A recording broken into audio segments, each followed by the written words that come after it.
Jacques Attali, c'est ce que... Oui, c'est ce que j'ai dit aussi au début, c'est-à-dire que la dictature de la transparence, elle est une dictature volontaire. Chacun souhaite, moi j'ai pas de compte Facebook, donc j'en parle librement, mais chacun est libre de souhaiter le faire tout aussi pour s'exprimer, parce que dans un univers de 7 milliards et bientôt 9 milliards, on a envie d'exister, on a envie de raconter son journal, de raconter sa vie, d'être en situation de rompre la solitude.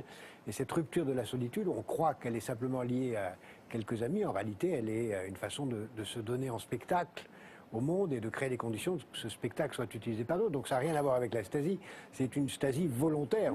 Monsieur, je suis là, j'ai envie de vous dire ce que je fais. Et il faut vraiment reconstruire une éthique de la transparence. Je crois que ça va aller très très loin d'ailleurs. Je suis convaincu que ça va aller jusqu'à la transparence de la vie privée de façon beaucoup plus grande qu'aujourd'hui, où on aura des gens qui auront des relations multiples de façon transparente. Aujourd'hui, elles sont encore cloisonnées, elles seront un jour transparentes.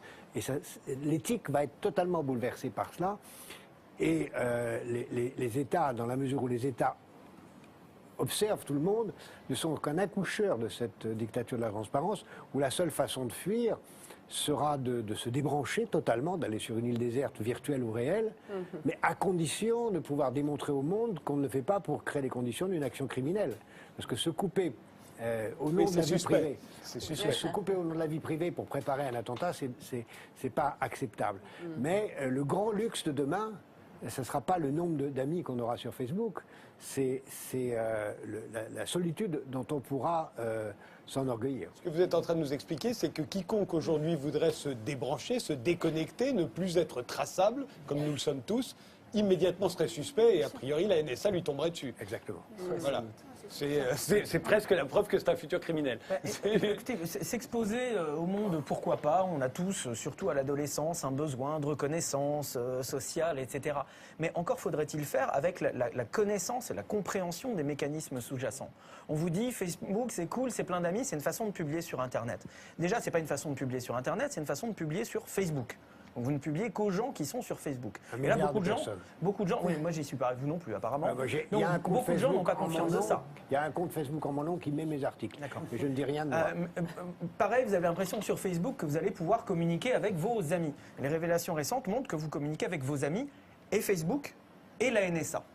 Donc là aussi, il y a quand même quelque chose de problématique. On vous dit, mais c'est bon, regardez, il y a conditions générales d'utilisation qui sont un contrat de je ne sais pas combien de dizaines de pages qu'aucun humain normalement constitué est capable de lire et de comprendre. Et en plus de ça, il y a des pans de la loi américaine qui sont secrets, avec une cour secrète qui rend des décisions secrètes et qui font plier ces entreprises et les obligent à divulguer de l'information au-delà de ce qu'il y a dans les conditions générales de vente. Donc ce que l'on voit, c'est que l'architecture de ces systèmes est profondément politique.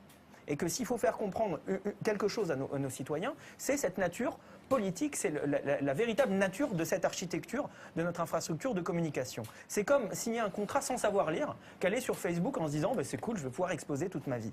Et j'espère que les gens vont comprendre ça. J'ai vu récemment qu'11 millions de personnes ont quitté Facebook. Et j'encourage les gens qui nous regardent ici à se poser la question de qu'est-ce que ce serait de quitter Facebook, de quitter Google, de quitter un Mac ou un ordinateur sous Windows pour aller vers les logiciels libres et reprendre le contrôle de son information. Entre l'internaute et Facebook, il y a peut-être un truc qui s'appelle l'État aussi.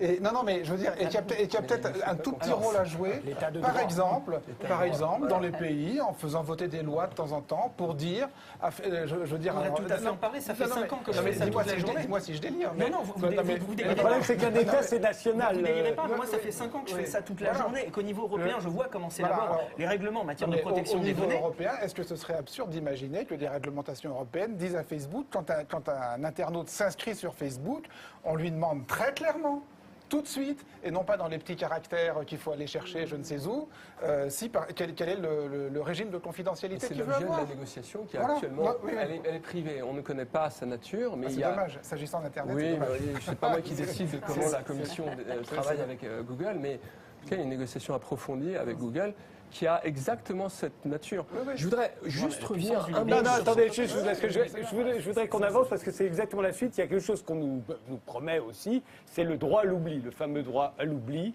dont les Français discutent, les Américains en ce moment même, c'est-à-dire en gros que toutes ces données que ces jeunes, mais aussi que les adultes ont d'ores et déjà fournies sur Internet, on pourrait les effacer, on pourrait nous blanchir. Regardez.